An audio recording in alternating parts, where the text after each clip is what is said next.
circumvent Ukraine and blackmail Eastern Europe with the threat of cutting off gas supplies.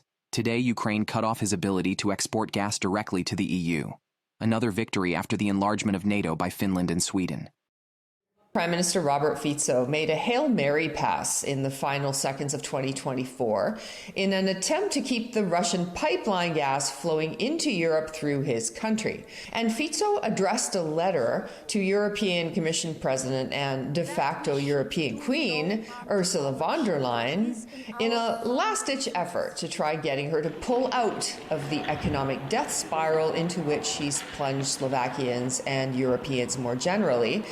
A unilateral suspension of the gas transit via Ukraine to Slovakia will cost European citizens, businesses, and infrastructure tens of billions of euros each year, and Ukraine almost 800 million euros. The losses for Russia will amount to only about 2 billion euros. That's just 3% of all the losses caused to the EU's 27 member states. Russia will easily place that small amount of gas on other markets, so the amount of losses for Russia may be close to zero. It seems that Kiev has taken a page from Washington's playbook and figures that if they can turn off the tap on the EU's energy, then it means potentially a wonderful new customer for them. Kind of a problem when all the resources are on territory held by Russia or close to the front lines. So yeah, good luck with that. Fico has reacted to Ukraine cutting off Slovakia's pipeline gas with some hardball of his own as well, suggesting that he's not just some kind of lackey who has to just fall in line and give Zelensky whatever he wants to the detriment of Slovakian interests. Ukrainian President Zelensky announced at the summit in Brussels that Ukraine will not transport any gas to Slovakia after 1st January 2025. He says he will not allow Slovakia or anyone else to pay Russia for gas to fund Russian war spending. I understand that for selfish political reasons, the West gives you almost everything you ask for. But I am not your servant who cannot express his own opinion, and who is obliged only to help you and expect nothing from you. If this happens, we will stop the supply of electricity which Ukraine urgently needs in case of network outages. Or we will agree on another method. But before all the threats were being tossed around, there were also the bribes, because of course there were. We're talking about Ukraine here. The Slovakian Foreign Ministry accused Zelensky of trying to straight up grease Slovakian palms using Russia's money. Ukrainian President Zelensky recently presented an absurd proposal during the December European Council meeting to purchase Slovakia's consent to NATO membership, not with Ukraine's own resources, as such consent is not for sale, but with assets seized from Russia. Now, he threatens Slovakia with the European Union, of which Ukraine is not yet a member. Such approaches could quickly backfire on Ukraine itself.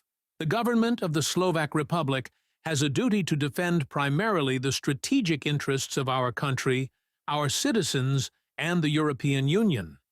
It will act accordingly, regardless of whether the Ukrainian side approves or not.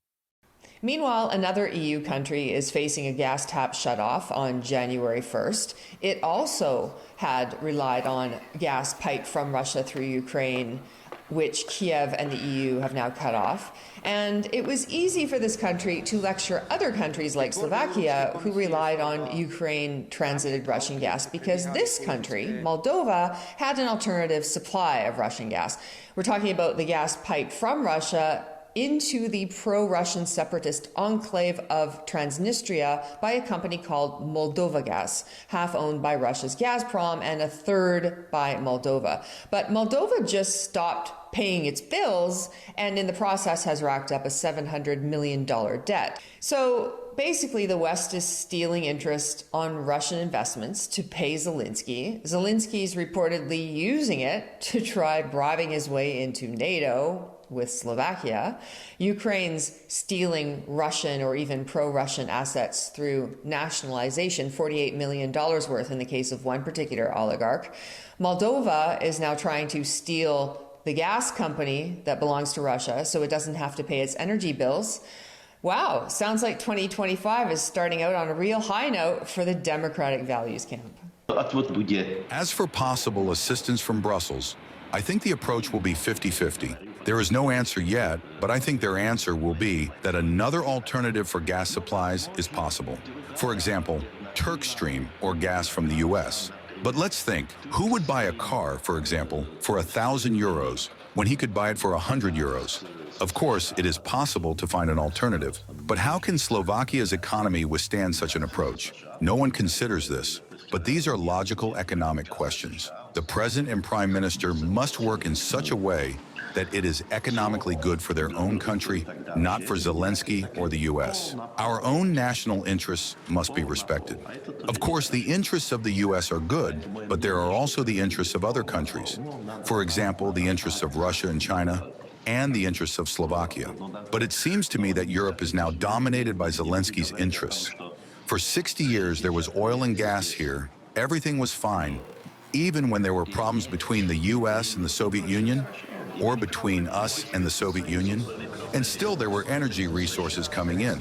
What is the problem now? The problem is Zelensky. You should not believe him. He is not doing anything good for Ukraine or anyone else, only for himself and maybe for the US. He has never done and will never do anything good for Ukraine.